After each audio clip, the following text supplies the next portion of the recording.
Hello guys, we are back with our next lecture. In this lecture, let us go through next question. This question belongs to GATE CSE 2000 guys.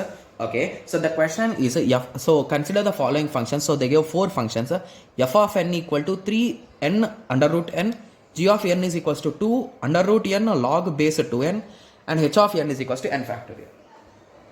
Okay, so I am sure most of the students are recalling this question, right?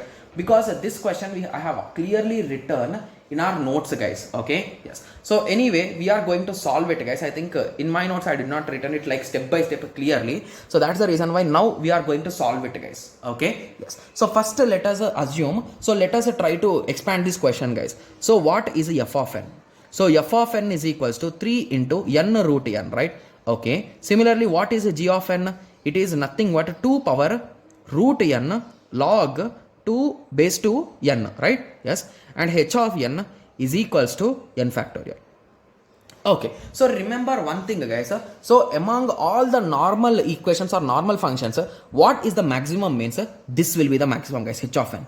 So even in this situation, you can simply say that h of n is maximum. The main reason why I am saying is, if it is 1000, the value of h of n, that is nothing but n factorial, that is nothing but 1000 factorial means it is going to multiply 1000 into 999 into 998. So how much it will be there guys? So it will be one of the most largest number if you ask me guys. So few of you might be saying that, is that so? So can you prove it? So just for a small example, let us take Cal C guys. So just give me a second. Okay, so let us assume 100 factorial. What's there in that, right? Yes, so 100. So let us try these 3 values for 100 guys. Okay, so for 100 factorial, so we are trying for 100, right? So let me write 100 here.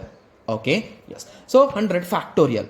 So I think factorial is not existing in this particular calculator which I am using, but in GATE you can use guys, because in that calculator luckily we are having factorial. Okay, yes, so for our understanding I'll be doing till 95 or 94 guys. So 900 into 99 into 98 into 97 into 96 into 95. Okay, yes, so what is the result which you are expecting? I am sure that you expected the result to be really small, right?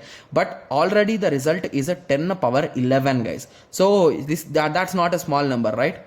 Yes, so that is the reason why you should remember n factorial is really powerful. So if you assume 100 square, it's just near 10 power 4 only guys, but here it is at 10 power 11. So that is the power of n factorial guys. Got it? Yes. Okay, so now let us compare the other options. So now you are clear that h of n will be the maximum one among these 3, right? Yes, so now let us try for these 2. So it is under root as well as we are having base 2, right? So let us take 64 first of all. Okay, so first of all, before taking 64 also, so 3 here is a constant, right? So let us remove it. So the first equation will be n root n, and the second equation will be n log base 2n. Okay, so let me solve this upper part first. Okay, so log base 2 and 64. Okay, the result will be 6. So 6 into, what is root 64 guys? It is 8. So 6 into 8 is equals to 48. Okay, so 2 power 48. Okay, so instead of writing those calculations, I'll be writing here directly 2 power 48. Nice. Okay, similarly on this side it is a 64. Okay, power, what is the value? So it is directly 8, right? Yes, so 64 into 8. Okay, yes, sorry, my bad, 64 power 8, right? Yes, 64 power 8. So it is also almost equal to 2 power 48 guys. So if you calculate 2 power 48, this is what the result is. So a few of you might be saying that how? So let me show it. That's what the same answer, right? So 2.8 into 10 power 14, right? Yes, so approximately these two are equal, right? So based on this value. Okay, so let us take some other value. So let us take 64 into 64. So what is 64 into 64? It is 4098. Okay, yes, so let us take with respect to 4098. Okay, so 4098. Okay, so 4098 under root, so 4098, it will be 64, right? Yes. Okay, yes, why is it in 64.0? Okay, anyway. Okay, so under root what we are getting?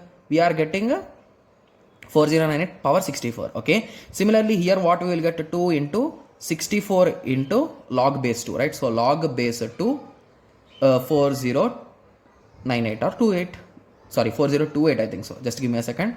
64 into 64, 4096. That's the reason why I got some values, right? 4096. Okay, yes, so log base 2 4096. Okay, so here we will be getting 12. Okay, so even if you simplify somewhat guys, even you can end up with this result. So anyway, let us solve it directly. 4096, right? Yes, 4096 power 64.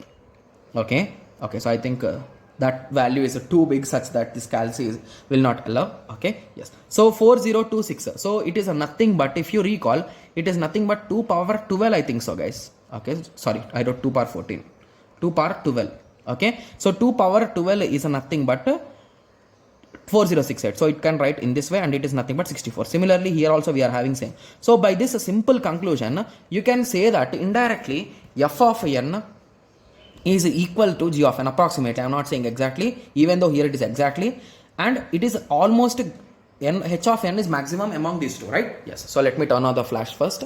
Okay, so now you got an idea, right? So h of n is maximum, means always big O of should be there for h of n. So first option says that h of n is a big O of f of n. So what this statement is saying, f of n is greater than h of n, it is saying.